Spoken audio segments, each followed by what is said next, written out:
لە پێناو نەفەوتانی ساڵێکی خوێندن ڕێکخراوی قوتابیانی کوردستان لە پرۆژە پێشنیازێکدا کە ئاڕاستی هەردوو وەزارەتی پەروەردە و خوێندنی باڵای حکوومەتی هەرێم و لیژنەی پەروەردە و خوێندنی باڵای پەرلەمانی کوردستانی کردووە چەندین پێشنیار بۆ تەواوکردنی ئەم ساڵی خوێندن دەخاتە ڕوو. لە یادداشتەکەدا هاتووە پرۆسەی خوێندن لە هەموو کات و ساتەکاندا بەپێی بارودۆخی سیاسی و ئابووری و تەنانەت شەڕ و ڕووداوە سروشتیەکاندا گۆڕانی بەسەردا هاتووە و لە ڕێڕەوی ئاسایی خۆی لای داوە بۆ دەربازکردنی لاقەیران پەنا بۆ گۆڕینی میکانیزم براوە. هەر بۆیە ئێمە لە ڕوانگەی هەستکردن بە بەرپرسیارەتیمانەوە و پاش ڕاوێژکردن لەگەڵ شارەزانی بواری پەروەردە و خوێندن لە ناو و دەرەوەی وڵات ئەم پرۆژە پێشنیازە ئاراستە دەکەین.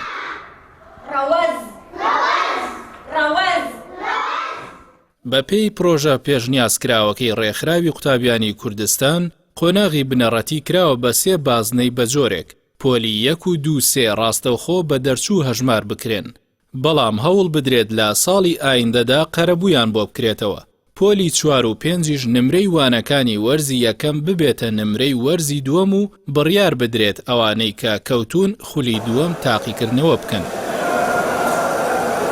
هەرچی قوتابیانی بازنەی 6 و 7 و 8 و 9 ئەگەر تاکو بەرواری 1 7 بارودۆخ باش بوو ئەو کات پێداویستی کارەبا و فێنکەرەوە دابین بکرێت و 2 هەفتە پرۆسەی خوێندن دەست پێ بکاتەوە و هەندێک وانەی تر بخوێن و 1 تاقیکردنەوەی وەرزی لە 20 نمرە ئەنجام بدەن و لێکدانی 2 بکرێت بۆیان و 1 هەفتەش تاقیکردنەوەی کۆتایی ساڵ ئەنجام بدەن لە 6 نمرە.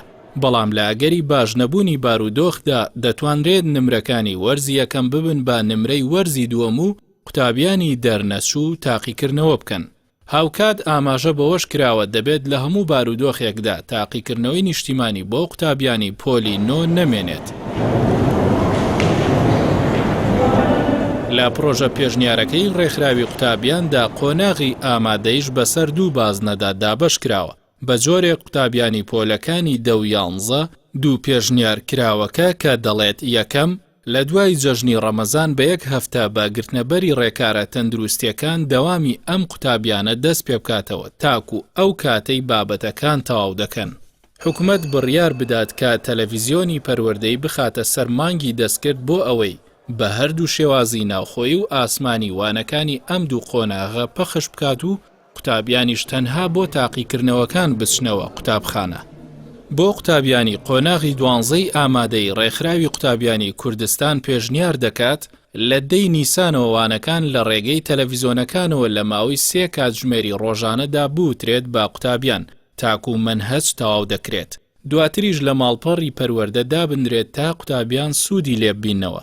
یان لە دوای جەژنی ڕەمەزان دەوامی ئەم قۆناغە بە گرتنەبەری هەموو ڕێکارەکانی خۆپارێزی دەست پێ بکاتەوە.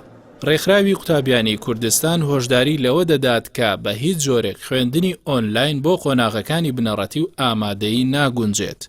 لە پرۆژە پێشنیارەکەدا بۆ قۆناغی زانکۆ و پەیمانگاکان پێشنیار کراوە کە بە شێوازی ئۆنلاین وانەکان بخوێندرێت بە دابینکردنی ئەنتەرنێتی بێبەرامبەر بۆ قوتابیان و ڕەچاوکردنی ئەو قوتابیانەی کە لە ناوچە دوورە دەستەکان و ئەنتەرنێت لە ناوچەکانیاندا نییە.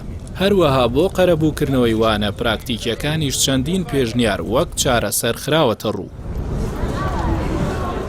ڕێکخراوی قوتابیانی کوردستان ئامادەی تەواوی خۆی بۆ هاوکاریکردنی دام و دەستگا پەروەردەیەکان لە جێبەجێکردنی ئەم پێشنیارانەدا نیشان داوە تا ئەوەی ساڵێکی خوێندنی قوتابیان بە فیڕۆ نەڕوات.